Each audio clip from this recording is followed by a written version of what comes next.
Гүлшайыр Садыбакасованын уулу эмнеден каза болгону айтылды. Кыргыз Республикасынын эл артисти, легендарлуу Кызбырак тобунун негиздөөчүсү Гүлшайыр Садыбакасованын жалгыз уулу ырчы Сайкал Садыбакасованын иниси эркин каза болгондугу тууралуу суук кабар маалымдалган. Ал эми окуянын чоо жайы жөнүндө толук билүү үчүн Кызбырак тобунун мурунку солисти ырчы Азалия Дүйшөналиевага байланыштык. Эмне болгонун өзүбүз дагы түшүнбөй калдык. Болгону 19 жашта эле го. Азалия эже, Сайкал эже деп эжекелеп жүрчү.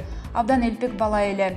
Мындан мурун жүрөгү ооруп, жүрөк дарыланып жүрөт дегенин угуп калчумун. Көрсө кече 25 августта саат 9:10 жүрөгү токтоп, ошондон көз жумуптур.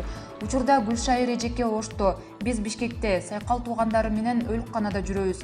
Азыр Ошко алып кетебиз. Бүгүн жерге берилет болуш керек, дейт болгон окуяга ишенгиси келбеген ырчы айым. Ал эми эркин өзү дагы бир нерсе сезгенде Instagram баракчасынын тарыхча бөлүмүнө акыркы ирет оюн бүттү деп жазган.